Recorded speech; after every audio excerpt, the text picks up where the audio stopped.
any personal information at all. It's just, I mean, we're not, we don't have any interest in that. We have an interest in compliance. But those are the two main responsibilities on platforms, is to share some basic information, because obviously we don't know, the platforms don't tell us where your address is online. So compliance is by its nature difficult. So cities across the country have found it important to ask platforms to be part of the solution and provide some basic information for us. All right, suspensions, revocations. This is there's been some issues. So this is a possibility to have a suspension for 30 days if you receive 2 sustained citations. So what is a citation? A citation, you probably know it. You're being served by the housing department, the Department of Building and Safety for some kind of code violation, health and safety violation, zoning violation. The idea is that there's been some issues. You know, it could be a party house violation. You have 2 of those, it becomes a suspension for 30 days. And then 3 of those within a year would be 3 strikes, you're out. You're now suspended for a year and revoked from the program for a year, at which time you could come back and start the clock again. And then there's sort of this catch-all for really egregious behavior. Something really is going wrong. This is a very serious process. It's called administrative nuisance abatement. Doesn't sound that, but it's a process where the city can basically say there's withstanding whether there's been citations. We think there's a really serious, probably health and safety issue going on here, and we need to just call time out. We'd like to actually probably have a conversation. Maybe at that point, there's an ability for the city to try to investigate the facts and potentially put conditions on your registration or revoke your registration because the problems are so egregious. That's a very public process with an appeal process, due process. We hope we don't have to go there with anybody. That sort of that also is an option for the city in those very. Say something before I forget, because I won't remember now. Sure. So my concern, like I noticed on the other screen, it was from 8 p.m. But like the city regulations are, I think, till 11 p.m. or 10 p.m. or whatever, right? But I live on my property. I have 2 teenagers. We have parties. My concern is. I'll repeat it. My concern. Yeah, this. Okay, we could do that. Write it down. Yeah, I'd really ask you guys, please, just write it down, please. If I make an exception for you, I have to make an exception for everybody. I'm really sorry. Thank you. But you got what I was saying, right? Did you? I'm not sure. Just write it down. I'll write it down. I'm going to try to finish here. Let me wrap up. Extended home sharing.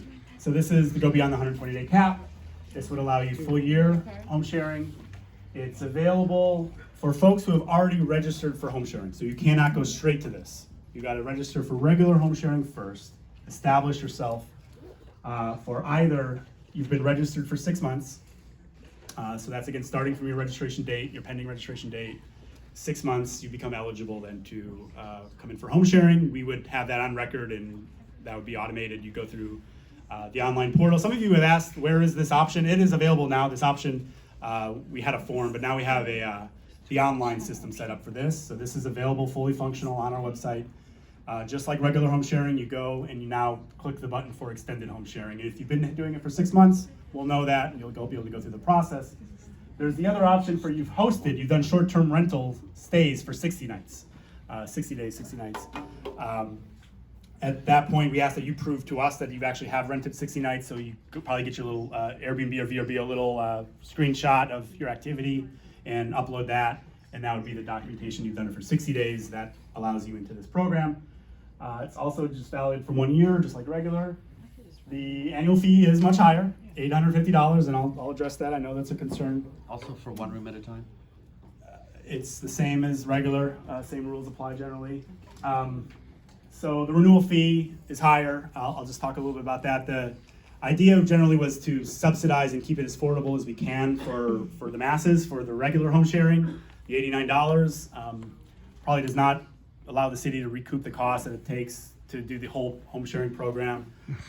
So this was our best attempt at a reasonable fee based on what other processes look like.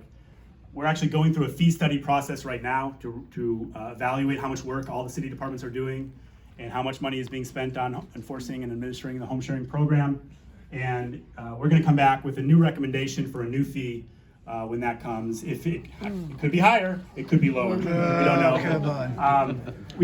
We don't, and then I just want to also say, what we do is we deliver that report to council, and we say, here's what the study found. And at that point, the city council also has an opportunity to say, we want to subsidize that and make that cheaper. That means the city has to find some funding to kind of make the city whole, but that is an option for city council always to further subsidize. I know this is an issue. Sorry? You said to write it down. Thank you. So that's where the fee is at, but it could change. And it is now available on an online portal. So a little bit more about the process. It's complicated, a little bit complicated. For most people, I think it's going to be easy. It's going to be this. You haven't had many problems. You've only had one citation in the last 3 years. You're going to be able to go through a very simple online process. The one caveat is a notification letter would be sent to your adjacent and abutting neighbors. I want to be clear, that's not a veto power you're giving your neighbors. We're not necessarily even asking their opinion. It's a notice to say your neighbor is now electing to go year-round short-term rental. And by the way, here's the complaint number. So they will have the complaint number, the city 24/7 complaint line, but we're not giving them any power over whether to approve it or not. It's just a notice. I'll tell you, other neighbors really like this, but not the host. I understand hosts probably don't like it, but I don't know. Fair enough. Define citation there. Exactly. Yeah, we would notify the folks in the apartment. If it's adjacent, if it's like touching, so it's like the property's touching your lot, and usually 3 across the street. 1, 2, 3 across the street. But if one of those is an apartment building, we would notify the occupants of those apartment buildings.